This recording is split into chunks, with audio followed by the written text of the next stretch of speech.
Hai guys, Abang Hanif here. Hari ni Abang Hanif nak tunjuk korang macam mana tutorial 6 game baru dalam Juara Digital Pandai untuk bulan Ogos ni.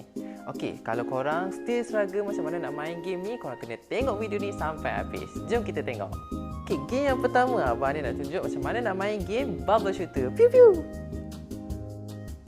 Okey, untuk game Bubble Shooter ni senang je. Korang akan ada satu bubble kat bawah. Yang kat tengah tu, okey, korang kena tembak bagi match kena dengan bubble-bubble yang ada dekat atas ikut kadar dia. So, bila korang tembak, cukup pada 3 kadar yang sama, dia akan meletup. So, korang kena make sure tembak betul-betul. So, nanti dia tak akan turun ke bawah and hit garisan merah dekat bawah tu. Kalau tak, korang kalah. So, boleh buat sebanyak yang korang boleh selama 3 minit. Okey? Game yang kedua, Abang ni nak tunjuk macam mana nak main game Flag Finder. Jom kita tengok. Okey, untuk game Flag Finder ni, okey, nama lagi flag kan. So, korang kena tengok clue flag yang ada dekat petak di atas sebelah keyboard tu. Okey, korang kena peka tengok betul-betul flag mana yang ada sama dengan flag yang ditunjukkan dalam balang kat bawah ni, dalam bulatan-bulatan flag ni. Kalau ada yang sama, korang kena tekan and dia akan meletup. So, korang kena tekan cepat-cepat. Kalau tak, bila flag kat bawah ni penuh dalam satu balang ni, korang akan kalah. Okey? Okey, yang ketiga, kita ada game Dadu Didik. Jom kita tengok. Okey, untuk game Dadu Didik pun senang juga. Korang kena ambil dadu ni, korang kena letak di petak-petak yang ada dekat atas. Okey, bila korang tekan and letakkan dadu tu di tempat nombor yang sama, dia akan bergabung. Okey, lepas 3 dia akan bergabung ke nombor yang seterusnya. Okey, so korang kena susun sebanyak yang mungkin dalam masa 3 minit.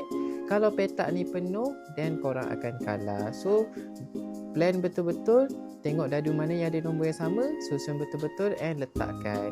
Okey, do your best, buat yang terbaik, dapatkan skor sebanyak yang mungkin dalam masa 3 minit. Okey, next Abang ni nak tunjuk macam mana nak main game Heads Up.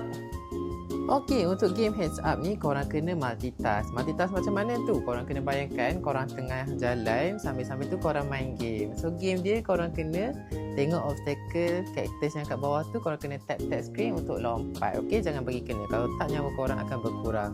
Dalam masa yang sama, ada obstacle juga dekat jalan korang. Okey, antara lane kiri, kanan dan tengah, korang kena tukar-tukar lane. Jangan langgar obstacle yang ada. And then, kita ada Ball Rush. Jom tengok macam mana nak main.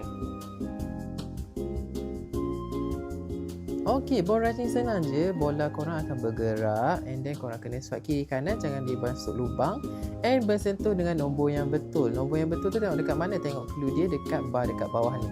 2, 4, 6 sebab dia bertambah sebanyak 2. Okey, so korang kena tengok pattern nombor tu and sentuh nombor yang betul. Okey. So dalam masa yang sama korang kena elak juga obstacle yang ada. Lubang-lubang tu jangan bagi masuk. Kalau tak, korang masuk je, korang kalah. And bila sentuh nombor tu, pastikan nombor tu betul. Kalau tak, korang hilang markah. Okey? Alright, so korang kena gerakkan bagi bola ni bersentuh dengan nombor yang betul dalam masa 3 minit. Lagi lama korang bertahan, lagi banyak skor yang akan dapat. Alright? Okey, last kali kita nak tengok macam mana nak main game Ruby Rush. Jom kita tengok. Okey, game paling susah pada era ini iaitu Ruby Rush. So, Ruby Rush ni korang akan gerakkan keyboard tengah bergerak ni kena lawan dengan pivot-pivot jahat yang ada ni. Yang mata merah ni korang kena tembak, tap screen tu untuk tembak and lompat, swipe ke atas and swipe ke bawah untuk tunduk. Okey, jangan bagi kena diorang. Okey, so dalam masa yang sama korang juga kena kumpul rubies yang ada dekat sini. Lagi banyak korang kumpul ruby, lagi banyak skor korang. Okey, dan pada masa yang sama korang ada peluang sebanyak 3 kali. Kalau korang tersentuh obstacle, korang akan hilang 1 nyawa. So do your best and have your highest score dalam masa 3 minit. Susah ke senang game tadi? So korang jangan risau, untuk bulan terakhir ni korang ada banyak lagi masa untuk korang pulun JDP.